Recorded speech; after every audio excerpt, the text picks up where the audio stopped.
Hey, it's Tucker Carlson. This morning it looks like somebody blew up the Kakhovka Dam in southern Ukraine. The rushing wall of water wiped out entire villages, destroyed a critical hydropower plant, and as of tonight puts the largest nuclear reactor in Europe in danger of melting down. So if this was intentional, it was not a military tactic, it was an act of terrorism. The question is, who did it? Well, let's see. The Kakhovka Dam was effectively Russian. It was built by the Russian government. It currently sits in Russian-controlled territory. The dam's reservoir supplies water to Crimea, which has been, for the last 240 years, home of the Russian Black Sea Fleet. Blowing up the dam may be bad for Ukraine, but it hurts Russia more. And for precisely that reason, the Ukrainian government has considered destroying it. In December, the Washington Post quoted a Ukrainian general saying his men had fired American-made rockets at the dam's floodgate as a test strike. So really, once the facts start coming in, it becomes much less of a mystery what might have happened to the dam. Any fair person would conclude that the Ukrainians probably blew it up, just as you would assume they blew up Nord Stream, the Russian natural gas pipeline, last fall. And in fact, the Ukrainians did do that, as we now know. It's not like Vladimir Putin is anxious to wage war on himself. Oh, but that's where you're wrong, Mr. and Mrs. Cable News consumer. Vladimir Putin is exactly that sort of man, the sort of man who'd shoot himself to death in order to annoy you. We know this from the American media, which wasted no time this morning in accusing the Russians of sabotaging their own infrastructure. Bill Kristol, the man who once told us that Saddam Hussein was responsible for 9/11, immediately denounced Putin as a war criminal and even more savagely compared him to Donald Trump. The rest of the pundit class made similar, clearly coordinated noises. Putin did it! Putin did it! And their reasoning was simple. Putin is evil, and evil people do evil things purely for the dark joy of being evil. In this specific case, Putin attacked himself, which is the most evil thing you can do, and therefore perfectly in character for a man that evil. That was their explanation. No one who's paid to cover these things seemed to entertain even the possibility it could have been the Ukrainians who did it. No chance of that. Ukraine, as you may have heard, is led by a man called Zelensky. And we can say for a dead certain fact that he was not involved. He couldn't have been. Zelensky is too decent for terrorism.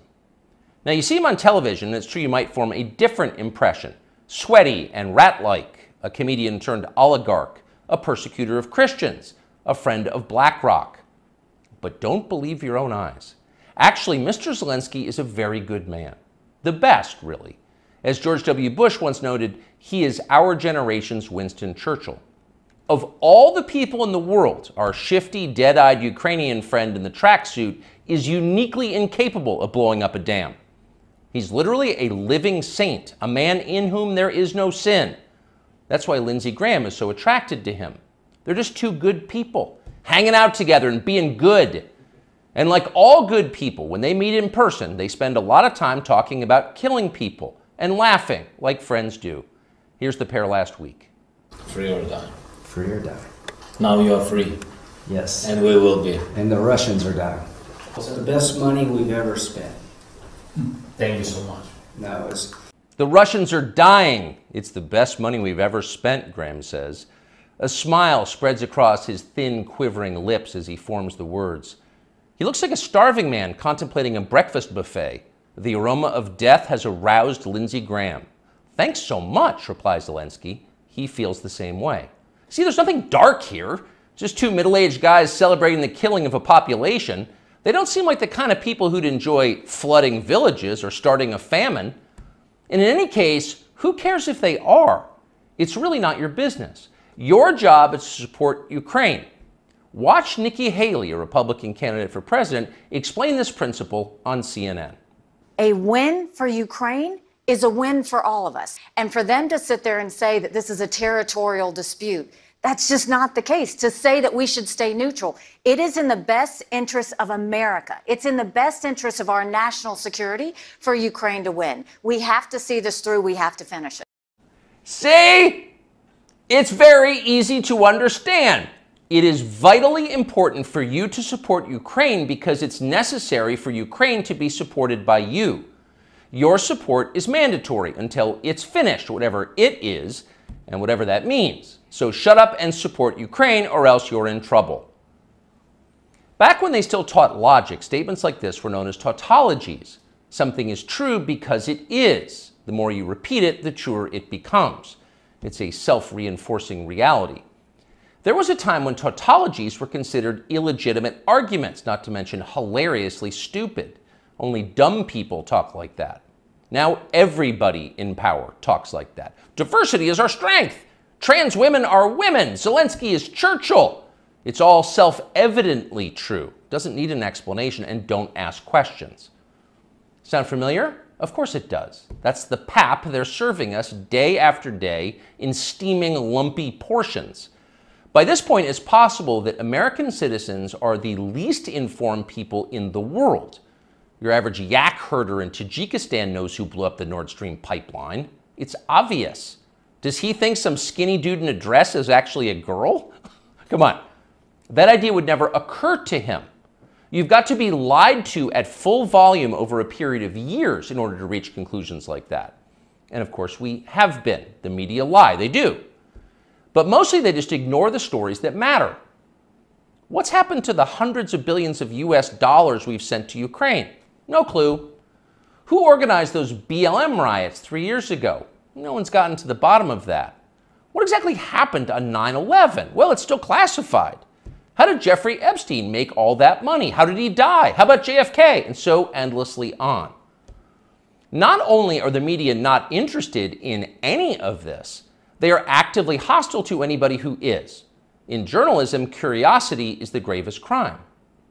Yesterday, for example, a former Air Force officer who worked for years in military intelligence came forward as a whistleblower to reveal that the U.S. government has physical evidence of crashed non-human-made aircraft, as well as the bodies of the pilots who flew those aircraft. The Pentagon has spent decades studying these otherworldly remains in order to build more technologically advanced weapons systems. Okay, that's what the former intel officer revealed, and it was clear he was telling the truth. In other words, UFOs are actually real, and apparently so is extraterrestrial life. Now we know. In a normal country, this news would qualify as a bombshell, the story of the millennium. But in our country, it doesn't. The whistleblower's account ran on a technology website called The Debrief, which you've probably never heard of. The Washington Post had that story, but decided not to run it. The New York Times, meanwhile, just pretended it never happened. On the front page of the New York Times website this morning, there were 5 stories about Ukraine, as well as 4 stories apiece about Donald Trump, trans people, and climate change, the usual lineup. There was nothing at all about how an alien species is flying hypersonic aircraft over our cities. Not one word. So if you're wondering why our country seems so dysfunctional, this is a big part of the reason. Nobody knows what's happening. A small group of people control access to all relevant information, and the rest of us don't know. We're allowed to yap all we want about racism, but go ahead and talk about something that really matters and see what happens. If you keep it up, they'll make you be quiet. Trust us. That's how they maintain control. When Western tourists first started traveling in large numbers to the Soviet Union in the early 1970s, they found that many Russians had a completely warped understanding of the United States. They thought that Americans lived in grinding poverty, in a state of perpetual race war, and were desperate to flee to the freedom and prosperity of the Eastern Bloc. They thought this because that's what they had been told. They had no way to know otherwise. The few Russians who understood what was really going on in the rest of the world had learned about it from listening to shortwave radio broadcasts, sometimes under the covers so the neighbors wouldn't hear. 50 years later, it is bewildering to consider the ironies here. We're the ones who live in ignorance now. The US government has managed to classify more than 1 billion so-called public documents. So at this point, we can't possibly know what our leaders are doing. We're not allowed to know. By definition, that is not a democracy. Yet it's fine with the media. Secrecy is a powerful tool of control. Stop asking how we got so rich. Here's another story about racism. Go eat each other. That's the program. That's how most of us now live here in the United States. Manipulated by lies, silenced by taboos. The Biden administration arrested Donald Trump this afternoon. They had him arraigned and fingerprinted in a Miami courthouse like the accused felon he now technically is. These were the first steps in a process that is designed to put Donald Trump behind bars for the rest of his life. Cable news carried every moment of it live. It's unprecedented, they told us, with what looked like shock. But they weren't shocked. They knew this was coming. Everyone who's paid attention knew it was. What just happened was always going to happen. It's been inevitable since February 16th, 2016. That's the day Donald Trump made a blood enemy of the largest and most powerful organization in human history, which would be the federal government. Despite what you may remember, it wasn't anything that Trump had said about immigration or trade with China or rapists from Mexico. Those are the stories that dominated the headlines that year. Trump's a racist, they screamed. Stop him! But inside Washington, that was just noise. None of it really rated. Identity politics doesn't mean much to permanent Washington. What matters, then and now, is foreign policy. The invasions and occupations and proxy wars. The decisions that determine which global populations will thrive and which will die. The policies that come with trillion-dollar price tags. The ones that, over time, have made the counties around D.C. the richest suburbs in the world. In Washington, that's what actually matters. And it's obvious when you look carefully. When there's a debate about anything else, for example, the debt ceiling, both sides take their assigned positions and they start yelling.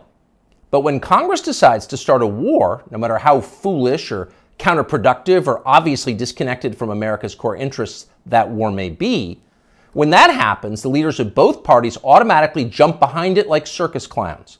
And then they stay there, sometimes for decades. They defend that war relentlessly against all evidence until somebody finally rings the all-clear bell and they can begin to admit that actually, maybe it wasn't such a great idea. We meant well, but it just didn't work out. The good news is we've learned a lot of important lessons. In the end, they usually do say something like that, but only after emotions have cooled and the damning details have begun to fade from collective memory. It's an apology that's not actually an apology, much less repentance, and it's years too late to matter in any case. But until then, that's all you're getting. Until then, no dissent is allowed. That's the first rule of Washington. But somehow, Trump didn't bother to follow it. He is from out of town, so maybe he didn't know it was a rule, or maybe he just didn't care. Either way, 7.5 years later, we can point to the precise moment that permanent Washington decided to send Donald Trump to prison. Here it is. It's from the Republican candidates debate in Greenville, South Carolina. We should have never been in Iraq. We have destabilized the Middle East. They lied. They said there were weapons of mass destruction. There were none, and they knew there were none. There were no weapons of mass destruction. All right. We should never have been in Iraq, Trump said. We destabilized the Middle East. Now, by the time Trump said that, a lot of Republican primary voters were starting to reach the same conclusion. How could they not? But it was the next line that doomed Trump to today's arrest. They lied, he said. There were no weapons of mass destruction, and they knew there were none. Now, when he said that, a few in the crowd booed. Most just sat there in silence, stunned. Can he say that? Well, he said it anyway. And by saying that, he sealed his fate. That was the one thing you were not allowed to say, because it implicated too many people on both sides, which on this topic is really just one side. Hillary Clinton was guilty of it, but so was Paul Ryan. All of them were guilty. They all knew, they all lied. And to a person, they hated Donald Trump for exposing them. After that, it was pretty clear that even if he did get elected president, Trump was going to have a very hard time controlling the federal government he was supposed to be in charge of. Most of permanent Washington decided that thwarting Trump was the single most important mission in their lives. Everything depended on it. Many of them said so publicly. But others didn't say so publicly. In fact, the stealthier ones took another path. They ran toward Trump, not away from him. They sucked up to him. They ingratiated themselves with the man they intuitively understood was susceptible to flattery, which Trump is. And they did this in order to subvert his new administration from the inside. There were a number of these, and you could spot them immediately. They were flatterers. Invariably, the ones who flattered Trump the most hated him the most and disagreed the most strongly with his views. You saw them in the hallways of the White House and at press conferences. They were there slobbering over their boss with elaborate self-abasement, as if they were addressing a monarch or a god. It was a scene from the Ottoman court. It was filthy and decadent, and it was false. Mike Pence, Nikki Haley, Mike Pompeo, Lindsey Graham in the Congress. They all called Trump a visionary genius up until the moment he lost power. And then they unsheathed their real agenda, as always the neocon war agenda, and they piled on with maximum force. Here's Mike Pompeo, for example, on Fox News this morning. President Trump had classified documents where he shouldn't have had them, and then when given the opportunity to return them, he chose not to do that for whatever reason. When somebody identifies that, you got to turn them in. And so that's inconsistent with protecting America's soldiers, sailors, airmen, and Marines. And if the allegations are true, some of these were pretty serious, important documents. And so that's wrong. May future historians hoping to unlock the mysteries of late Empire Washington study that clip, because it will reveal everything. That very same Mike Pompeo, the one who's sneering at Donald Trump on TV this morning, that guy served Donald Trump as both CIA director and as Secretary of State. Those are the two most powerful jobs in the federal government. And as he worked in those jobs, Pompeo promised, in fact, he swore, to support the president's agenda. Why? Because that's the way a democracy works. You vote for a candidate in the belief that his appointees will carry out the policies that you voted for. It's not about the president, it's about you, the voter. But Pompeo didn't do that. He didn't even try to do that. In fact, he undermined Trump's often stated commitment to peace and non-intervention abroad at every turn. His every waking hour was devoted to fomenting war in some faraway foreign country or other. Iran, Syria, Russia, North Korea, the list goes on. But rather than telling Trump that he disagreed with his ideas, as a man would, Pompeo toadied up to Trump, a man he despised, in the oiliest, most over-the-top way imaginable. Ask anyone who worked in that White House at the time. Who is the appointee most likely to tell Donald Trump on a daily basis that he was handsome, virile, sleek, and powerful? Mike Pompeo. That will be the consensus answer. Those of us who saw firsthand Pompeo's relentless kowtowing will never forget it. It was indelibly repulsive. No one with self-respect could do something like that. But Mike Pompeo did it effortlessly, with relish and verve. Now, this same person is telling Fox News viewers that he fears for the safety of our military, our soldiers, sailors, airmen, and Marines, in the approved phrase, because Donald Trump took some classified documents home and didn't immediately return them to the National Archives? What a lie that is. Mike Pompeo knows that's a lie. He spent his entire life in Washington. Washington is a city where internal memos about Labor Day are classified because everything is classified. Your government has classified more than 1 billion federal documents, most of them boring and pointless and a danger to no one, and locked them away in secret where you can't see them because you may be an American citizen, but not really, and therefore you don't have the necessary clearances to know what's going on. And by the way, none of this is done in order to make America safer, any more than COVID restrictions were designed to keep you healthy. No, it's a caste system. That's the point. And you're the untouchable in this hierarchy. Mike Pompeo knows that. Everybody who works in Washington knows that. How many secret documents do you think Dick Cheney took home with him while he was running the Iraq War? How many did his wife read? She never had a clearance. We'll never know the answer because there is no chance Dick Cheney will ever be investigated or his staffers will be told to wear wires in his presence. He will never be indicted for this. Of course not. Dick Cheney is a neocon. Donald Trump is not. Dick Cheney supports war with Russia. Trump does not. That's the difference. The rest is just a distraction. The prosecution of Donald Trump is transparently political. He's literally Joe Biden's main political opponent. He's polling over 60% among Republican voters right now. So Joe Biden is doing what no president has ever dared to do. He's using law enforcement to lock up his chief rival. That's happening right now. Anyone who denies it's happening is lying to you. But actually, it's worse than that. Trump's prosecution isn't just political, it's ideological. Nobody with Trump's views is allowed to have power in this country. Criticize our wars and you're disqualified. If you keep it up, we'll send you to prison. That's the message Washington is sending. Not just the Democratic Party is sending, but both parties are sending. Like so many Republicans, for example, the supposedly conservative governor of Texas, Greg Abbott, spent yesterday totally ignoring the destruction of the American justice system.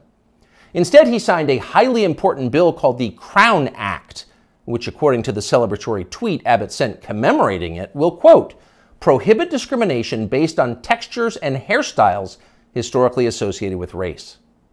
In other words, in Texas, cornrows are now protected by law. Having unapproved views about Ukraine is not. That's fine with most elected Republicans. They find Trump tiresome and embarrassing. Their donors hate him. They will not be sad if he dies in jail. But what about voters? What are they learning from this spectacle?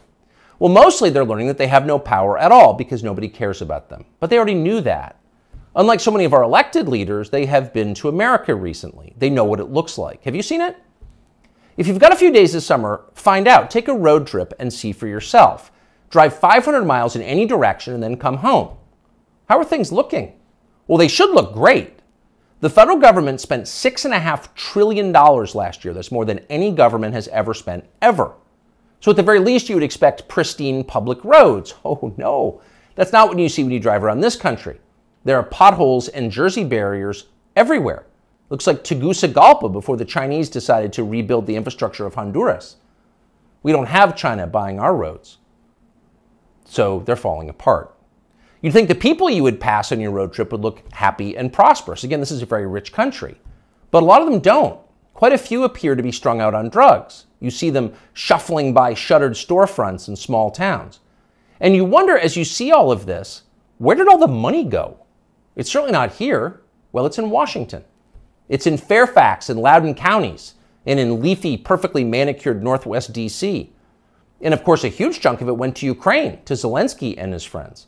Not because you voted for that. You didn't vote to give it to them. You never would. But because Joe Biden and his many allies, from Chuck Schumer to Mitch McConnell to Paul Ryan, and every single news anchor on all of television, all of them believe that Ukraine, its borders, its future, its infrastructure are all more important than the town that you live in. They sincerely think that, and it's obvious. Everyone in power thinks that, except for Donald Trump. Whatever else you say about him, Trump is the one guy with an actual shot at becoming president who dissents from Washington's long-standing pointless war agenda. And for that one fact, they are trying to take Trump out before you can vote for him. And that should upset you more than anything that's happened in American politics in your lifetime. Even if you don't plan to vote for Donald Trump, even if you would die before voting for Donald Trump, which is your right, and a lot of good people feel that way, even still, the destruction of our democracy, which is the right of voters to support any candidate they want, even candidates who don't want war with Russia, the destruction of that should keep you up at night. Yes, Donald Trump is a flawed man, but his sins are minor compared to those of his persecutors. In this life, we don't get to choose our martyrs. We can only choose our principles, and America's are at stake. Let's say you wanted to control a country. How would you start? Well, you'd want to make sure you had the complete obedience of everybody inside your borders who was authorized to use deadly force. You would start with the military, and then federal law enforcement, then move your way down ultimately to agencies like the IRS.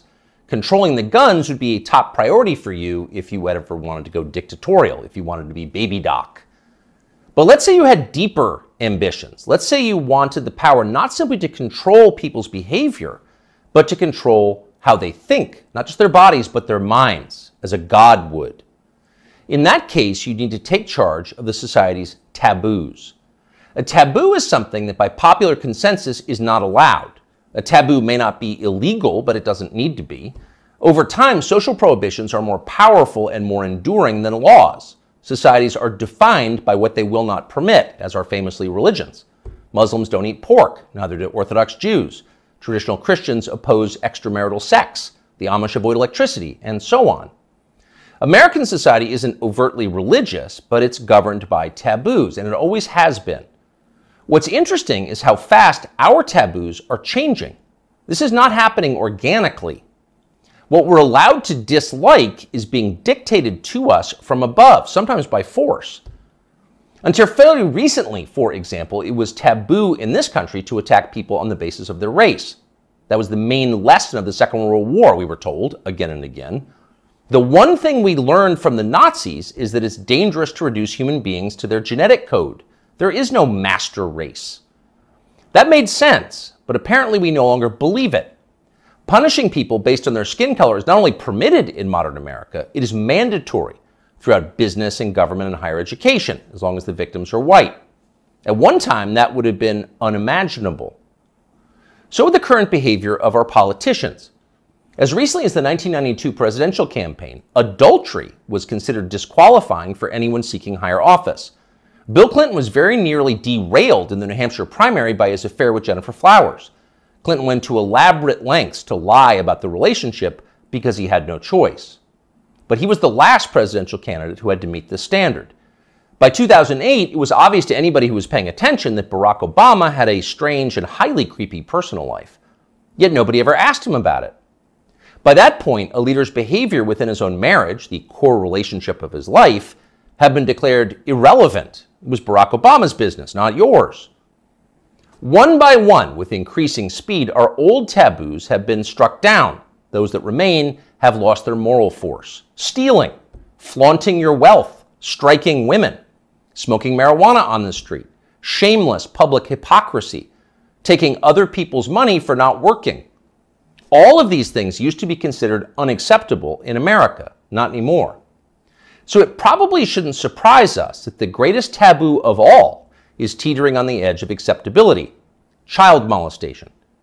A generation ago, talking to someone else's children about sex was widely considered grounds for a thrashing. Touching them sexually was effectively a death penalty offense. When Jeffrey Dahmer was bludgeoned to death in the bathroom of a Wisconsin prison in 1994, the Milwaukee district attorney had to caution the public not to turn Dahmer's killer into a folk hero. Jeffrey Dahmer had molested and murdered children. People felt justified in celebrating his death. 25 years later, that standard had changed dramatically in the state of Wisconsin, as in the rest of the country. In the summer of 2020, during the BLM riots in Kenosha, 17-year-old Kyle Rittenhouse defended his life from a convicted child molester called Joseph Rosenbaum. Rosenbaum was trying to kill Rittenhouse, so Rittenhouse shot him in self-defense. But it was Joseph Rosenbaum whom the media cast as the victim of the story. Kyle Rittenhouse, meanwhile, an underage boy fending off violence from a child molester, was denounced as the villain. Ultimately, he was indicted for murder. One of the things that this tells us is the people who run our country no longer see child molesters as the worst among us. It's never been more obvious than it was yesterday when the Wall Street Journal ran a long expose about kiddie porn on Instagram. Instagram, the journal found, quote, helps connect and promote a vast network of accounts openly devoted to the commission and purchase of underage sex content. Instagram connects pedophiles and connects them to content sellers of child pornography. In one instance, the paper discovered that Instagram was recommending the phrase incest toddlers to users who'd expressed interest in similar material. By the way, no one at Instagram denied that any of this had happened, nor did Mark Zuckerberg, who controls the company. The journal story was accurate. It was all pretty shocking, but not as shocking as what happened next, which was effectively nothing at all. The largest circulation newspaper in the United States revealed that one of the world's most influential companies was promoting pedophilia, and nobody in power did anything about it. The Justice Department did not announce an investigation. Congress did not schedule hearings. The guy who runs Instagram, Adam Mosseri, still has his job. In fact, Mosseri's last tweet, which is pinned, is a video of himself bragging about how effective Instagram's algorithm is. Keep in mind as you watch this, it's real. People often talk about the algorithm, but there is no one algorithm for Instagram. There are many algorithms and ranking processes we use to try to personalize the experience to make it as interesting as we can for each and every person who uses Instagram. We believe in this idea of personalization. What you're interested in and what I'm interested in is different, and so therefore your Instagram and my Instagram should be different. What you're interested in and what I'm interested in is different, Mosseri explains patiently, so your Instagram feed will be different from mine. You're interested in children, that's why you're getting all the incest toddler posts. It's a highly personalized experience. That tweet is still up tonight. Of course, everybody at Instagram, in fact, everyone everywhere in authority, will still claim to think that child molestation is bad, but the tone has changed unmistakably. When they say it's bad, they mean it in a kind of abstract way. Bad like a civil war in Central Africa is bad. You wouldn't prefer it, but there are reasons it happens. That's why we now refer to pedophiles as minor attracted persons, because honestly, who can judge? These people are a sexual minority, so pause before you attack them. And in any case, it's not like pedophiles are barging into the Capitol building to sit in Nancy Pelosi's chair or asking uncomfortable questions about the last election. For miscreants like that, no punishment is too harsh. So far this month, the FBI's Washington field office has issued 11 press releases. 10 out of 11 have been about January 6th. Keep in mind that January 6th happened more than 2.5 years ago. Now you know why the feds were ignoring kid touchers on Instagram. They're too busy to respond. They've got much more important things to do, like finding white supremacists. White supremacists are America's new child molesters. We've got zero tolerance for white supremacists because no one threatens the life of this country more than they do. Here's Joe Biden once again making that very clear last month. To stand up against the poison of white supremacy, as I did my inaugural address, to single out as the most dangerous terrorist threat to our homeland is white supremacy.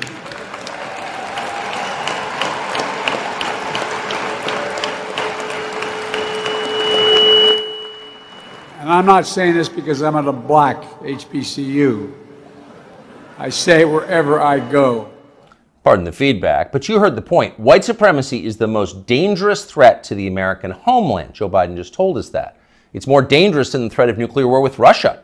It's more dangerous than the threat of the Mexican drug cartels, who've already killed hundreds of thousands of Americans and are now in control of swaths of our southwestern states. White supremacy is that bad, Joe Biden says. In fact, it's worse.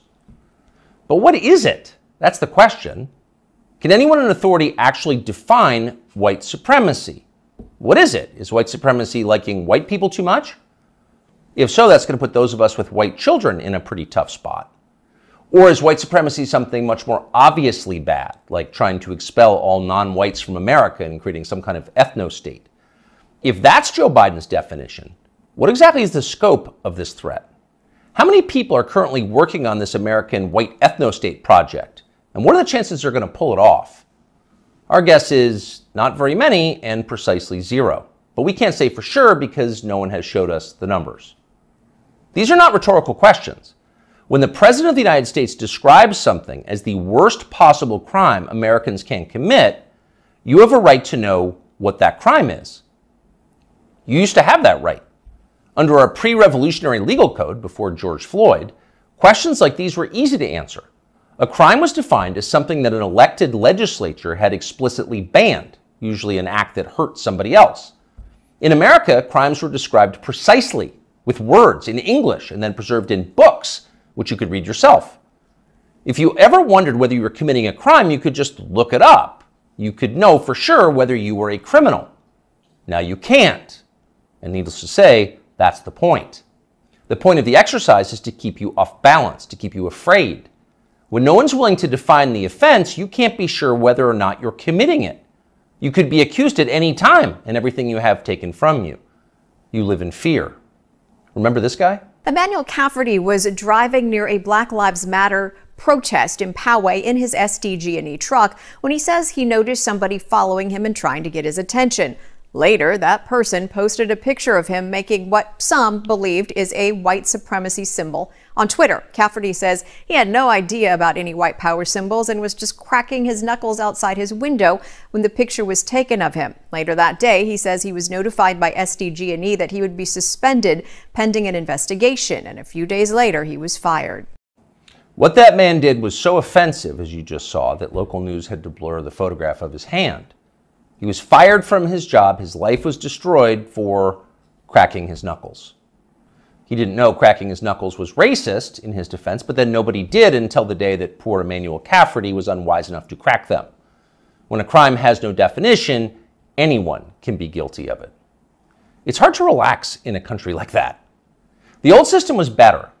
Government operated on the basis of laws, not amorphous moral terror. Politicians couldn't accuse you of something they couldn't define. The legal code was straightforward. Child molestation was a crime. Having unfashionable opinions was not. Outside of the public sphere, the population mostly governed itself, as it does in every society, and used taboos to do it. You knew what was allowed and what wasn't because the rules didn't change very often. The taboos were organic. They derived from collective experience and instinct, the two most reliable guides to life. They evolved for a reason. They still do. Our job at this point is to protect them, despite the hectoring, the nonstop hectoring from the people in charge. You know the outlines of right and wrong. You're born knowing them. So don't let them talk you out of what you can smell. Don't let them rationalize away your intuitive moral sense. Cling to your taboos like your life depends on them, because it does. Cherish and protect them like family heirlooms. That's exactly what they are. On Tuesday afternoon, the Biden administration had Donald Trump arrested. It was a pretty big news story. You may have seen it. Just before 9 p.m. that night, as part of its coverage, Fox News ran 2 live video feeds next to one another. On the right, Donald Trump addressed his supporters in New Jersey. On the left, Joe Biden spoke at an event for the Secretary General of NATO in Washington. Beneath those videos at the bottom of the screen, Fox's banner read this way, quote, "Wannabe dictator speaks at the White House after having his political rival arrested." Those words are up for less than 30 seconds, but the effect was immediate. Inside Fox, the women who run the network panicked. First, they scolded the producer who put the banner on the screen. Less than 24 hours after that, he resigned. He'd been at Fox for more than a decade. He was considered one of the most capable people in the building. He offered to stay for the customary 2 weeks, but Fox told him to clear out his desk and leave immediately. Then the company issued a public apology for the 27-second-long wannabe dictator line. Quote, "The chyron was taken down immediately," Fox's PR department said, and then added ominously it was, quote, "addressed." That was all true, but it was not enough to save Fox News from the ensuing scandal. For a time in the rest of the media, Fox's assessment of Donald Trump's arrest seemed to overshadow Trump's arrest itself. Suggesting that Biden is a dictator, declared the Washington Post, quote, "crossed the line." Alexander Vindman agreed strongly. Vindman is the perennial MSNBC guest and full-time Ukraine promoter you may remember from Russiagate. On Twitter, he demanded that the Pentagon pull Fox News from all military bases. It is, quote, "absolutely unacceptable for American Forces Network to carry programming that directly, spuriously, attacks the Commander-in-Chief of American Armed Forces," Vindman wrote. In other words, Joe Biden must ban all criticism of himself because that's what non-dictators do. John Cusack went further still. "For the crime of calling Biden a dictator, Fox should be shut down," wrote the 80s-era movie star. Quote, "The government has to take away their broadcasting license." And so on. It was all over the internet. Democrats were very, very angry. But why were they angry? If the banner on Fox was false, why the hysteria? Lies don't seem to bother anyone anymore. If some cable news producer had called Joe Biden a genius or accused him of being secretly Sudanese, would anyone be yelling about it? Would Fox News have apologized for it? Probably not. But calling Joe Biden a wannabe dictator, that stung. So you've got to wonder, if you're being honest with yourself, is Joe Biden a wannabe dictator? That question came up yesterday at the White House briefing. Here's how it went. Last night, Fox News ran a chyron that referred to the president as a wannabe dictator, and I'm wondering if the White House has any comment on that. So look, there are probably about 787 million things that I can say about this that was wrong about what we saw last night, but I don't think I'm going to get into it. There's no comment the White House has on I think I just commented. Oh, no comment necessary. Of course Joe Biden's not a wannabe dictator. Just because he's trying to put the other candidate in prison for the rest of his life for a crime he himself committed doesn't mean he has a totalitarian impulse. Come on, that's absurd. It takes a lot more than jailing your political rivals to earn the title wannabe dictator. That's the consensus in Washington tonight. And in some ways, for once, the consensus may be right. It is not a small thing to be a wannabe dictator. It's quite a process. There are a lot of steps. First off, there is the money.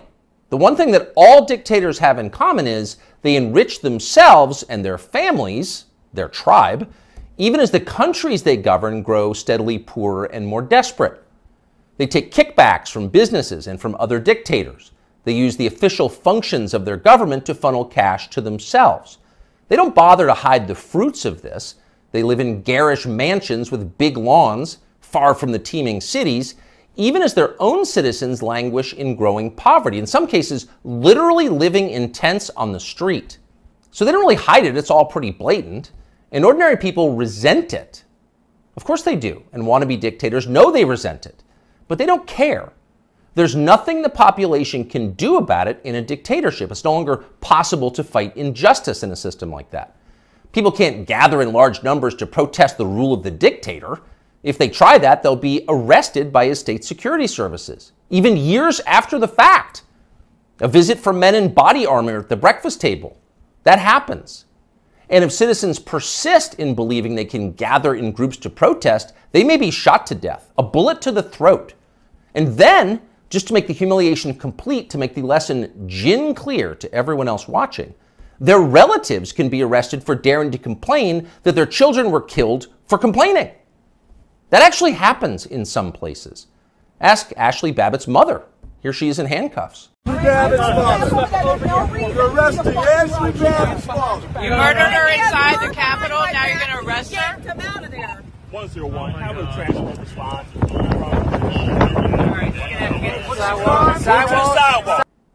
So don't be like Ashley Babbitt's mother, much less like poor Ashley Babbitt. She's dead now. That's the message a wannabe dictator would send.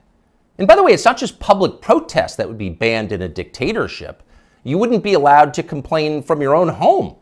Unauthorized opinions expressed on the internet would be censored. Go too far, press too deep, tell too much truth, and they'll just erase your opinions. They have no choice, really. It's a matter, as they say, of trust and safety. You must trust the leader, or else you will jeopardize his safety. Not that you really can jeopardize his safety at this point. The leader has nuclear weapons, and you don't. He'll remind you of that from time to time.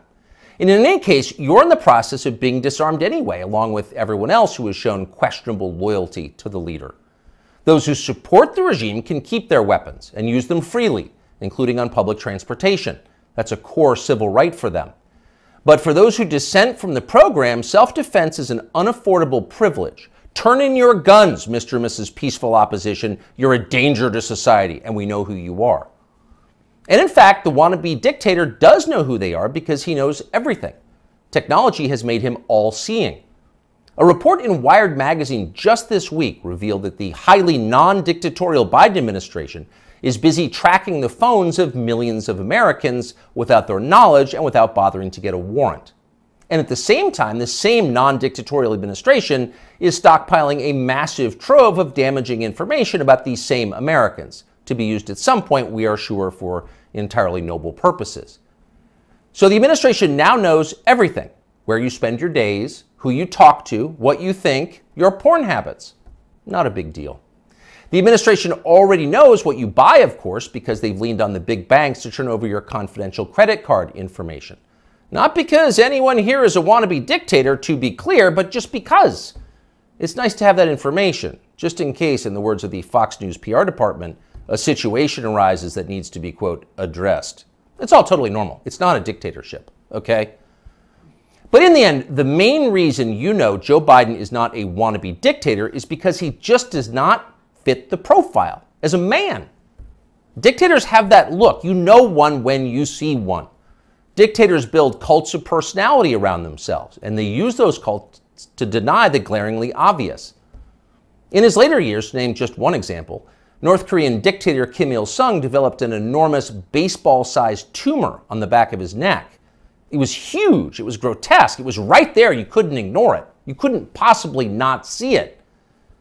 But in North Korea, state media did ignore it. They pretended it didn't exist. And so, in some important sense, it didn't. If a tumor grows on a neck but no one acknowledges it, is it really there? Thankfully, nothing like that is happening in our country or ever will. If Joe Biden ever developed some profound physical or medical problem that was obvious to everybody, journalists would say something. This is not North Korea. We don't have state media here. If Joe Biden was, say, incapable of completing a full sentence, or mistook his sister for his wife, or suddenly started falling down in public for no reason, the New York Times would report on that and then get to the bottom of what was actually happening. That would be its duty in a free country like ours. It's not like they would cover it up. The very idea of a cover-up sounds like a conspiracy theory, a dangerous one, actually, so stop it. And by the way, if Joe Biden was a wannabe dictator, he'd have the family to match. All dictators do. Saddam Hussein had Uday and Qusay. They were princelings who lived above the law. indulging their most decadent fantasies with total confidence they would be never held to account by the police. As the sons of a dictator, they knew they could do exactly what they wanted, and so that's what they did. There's no one like that around Joe Biden. He doesn't have weird sex scandals at the heart of his family that no one in the media will ever talk about. He doesn't have a ne'er-do-well former nightclub-owning brother who's made a living for 30 years by being related to him. Not at all. That's dictator stuff. Joe Biden doesn't award ridiculous inflated titles to his relatives that the media are then required to take seriously. He doesn't call people doctor who didn't go to medical school and then force you to nod along like it's real when everyone knows it isn't. Nicolae Ceausescu did that with his wife Elena. Joe Biden would never do that. Nor does Joe Biden dress like a dictator. He doesn't do photo ops in mirrored sunglasses driving a sports car to convince you that he isn't frail and senile, but instead powerful, virile, and wise. That's just not his style. If Joe Biden was a dictator, he'd be wearing epaulets and carrying a tasseled riding crop, and he isn't yet, so calm down. If he was a dictator, Biden's speeches would look like Nuremberg rallies, a blood-red backdrop, armed soldiers by his side, screaming about crushing his eternal enemies. Honestly, Biden did come close to that one time last September at a speech in Philadelphia, but it wasn't in any sense dictatory. It was necessary. As MSNBC assured us at the time, quote, Biden aimed to showcase his faith in the military apparatus and its ability to back the democratic order. See, it was about democracy, not dictatorship.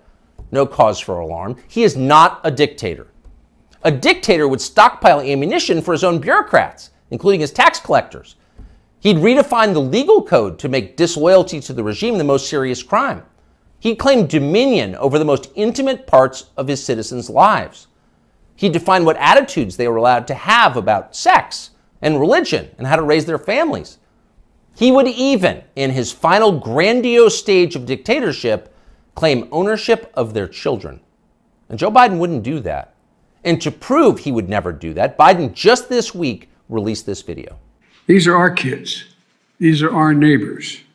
Not somebody else's kids, they're all our kids. And our children are the kite strings that hold our national ambitions aloft. It matters a great deal how we treat everyone in this country. LGBTQ Americans, especially children, you're loved, you're heard, and this administration has your back. See? Joe Biden isn't saying your children belong to him like a dictator would. He's saying something very different from that. He's saying America's children are, quote, our children. Not his alone, ours. You share your children with Joe Biden evenly, right down the middle, with alternating weekends. You've got joint custody with Joe Biden, and you can thank heaven that you do. A nation is like a family. Every family has a head, a father. That's Joe Biden, our nation's father. And this, ladies and gentlemen, is now his fatherland. Just don't call it a dictatorship, or we'll have to issue a statement disavowing you.